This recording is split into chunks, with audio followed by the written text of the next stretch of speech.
Hello friends, कैसे हैं आप सब लोग। उम्मीद करते हैं कि अच्छे होंगे। तो जैसा कि आज हम कॉस्ट अकाउंटिंग फर्स्ट पेपर के बारे में डिस्कस करेंगे, जो कि ये प्रीवियस ईयर का क्वेश्चन है। तो इसमें आज हम 15 क्वेश्चन के बारे में डिस्कस करेंगे। तो चलिए वीडियो को स्टार्ट करते हैं।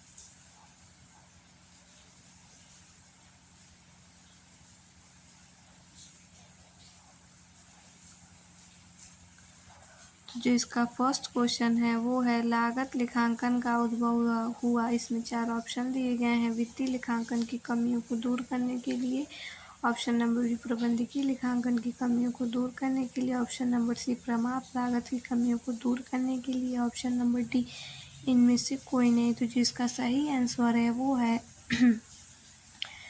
है ऑप्शन नंबर ए। ऑप्शन नंबर ए वित्तीय लेखांकन की कमियों को दूर करने के लिए। चलिए क्वेश्चन नंबर सेकंड देख लेते हैं।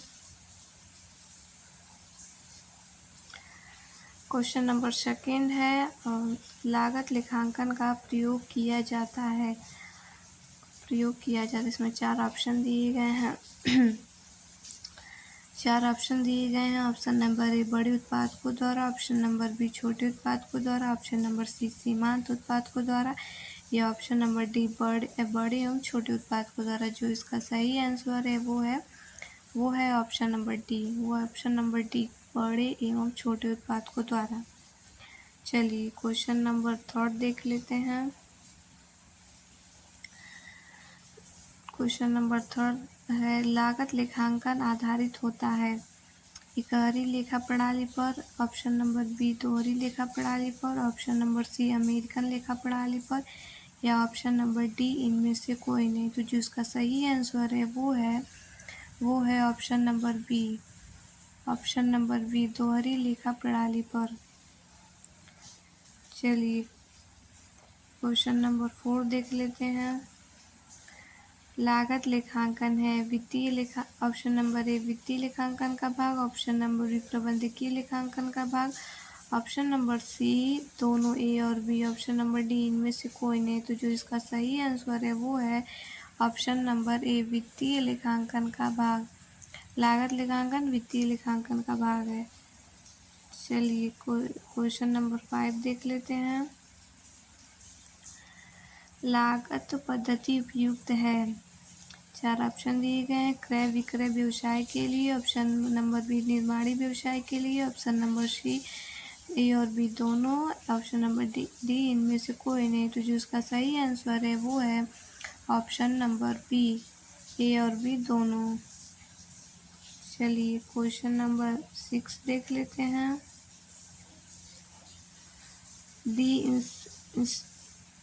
The Institute of Cost and Workers Accountants of India का प्रधान कार्यालय स्थित है। इसमें 4 ऑप्शन दिए गए हैं। ICWA कहाँ स्थित है, उसके 4 ऑप्शन दिए गए हैं। 4 ऑप्शन दिए गए हैं। Kolkata, option number B Mumbai, option number C Delhi, option number D Gorakhpur. तो जिसका सही आंसर है वो है option number A Kolkata. ICWA का प्रधान कार्यालय कोलकाता में है।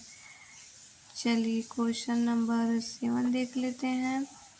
भारत में कास्ट एंड वर्क्स अकाउंटेंट अधिनियम कब पास किया गया था।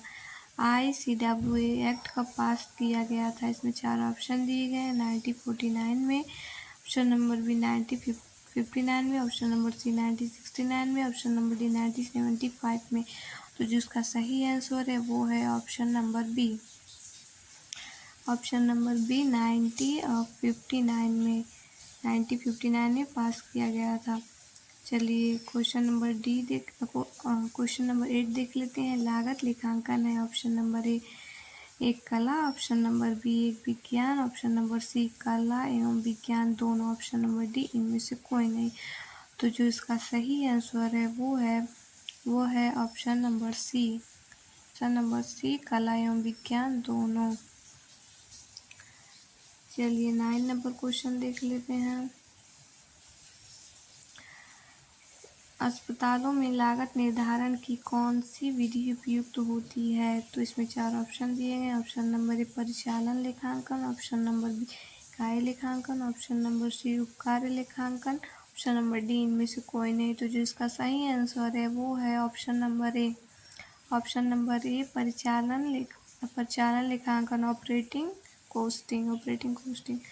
चलिए क्वेश्चन नंबर 10 देख लेते हैं। टेलीफोन का व्यय होता है। 4 ऑप्शन दिए। ऑप्शन नंबर ए स्थिर, ऑप्शन नंबर बी परिवर्तनशील, ऑप्शन नंबर डी अर्ध परिवर्तनशील, ऑप्शन नंबर डी उपरोक्त सभी। तो जो इसका सही आंसर है वो है option number C. Option number C अर्ध परिवर्तनशील। टेलीफोन का जो व्यय होता है उस टाइम में वेरिएबल होता है। चलिए क्वेश्चन नंबर 11 देख लेते हैं। परिवर्तनशील लागत का सबसे अच्छा उदाहरण है। शील लागत का सबसे अच्छा उदाहरण है। तो इसमें 4 ऑप्शन दिए गए हैं। ऑप्शन नंबर ए पूंजी पर व्यय, ऑप्शन नंबर बी सामग्री पर व्यय, ऑप्शन नंबर सी संपत्ति कर, ऑप्शन नंबर डी इनमें से कोई नहीं। तो जो इसका सही आंसर है वो है सामग्री पर व्यय, option number B that is correct answer. चलिए 12 नंबर क्वेश्चन देख लेते हैं।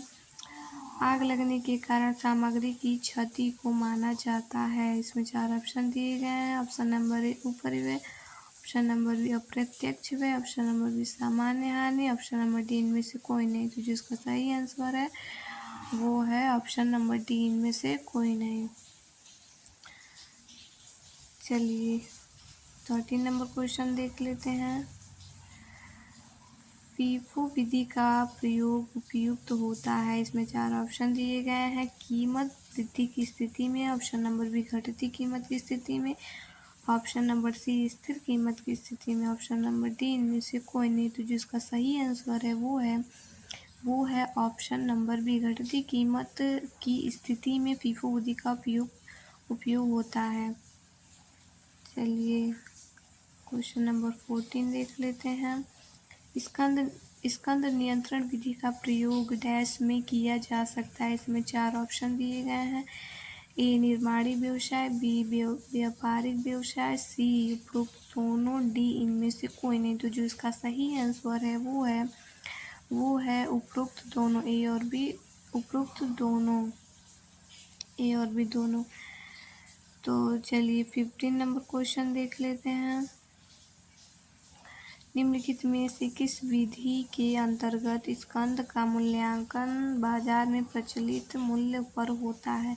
4 ऑप्शन दिए गए हैं। ऑप्शन नंबर ए लीफो विधि, ऑप्शन नंबर बी फीफो विधि, ऑप्शन नंबर बी प्रतिस्थापन मूल्य विधि, ऑप्शन नंबर डी भारतीय औसत विधि। जो इसका सही आंसर है वो है ऑप्शन नंबर सी प्रतिस्थापन मूल्य विधि, रिप्लेसमेंट प्राइस मेथड।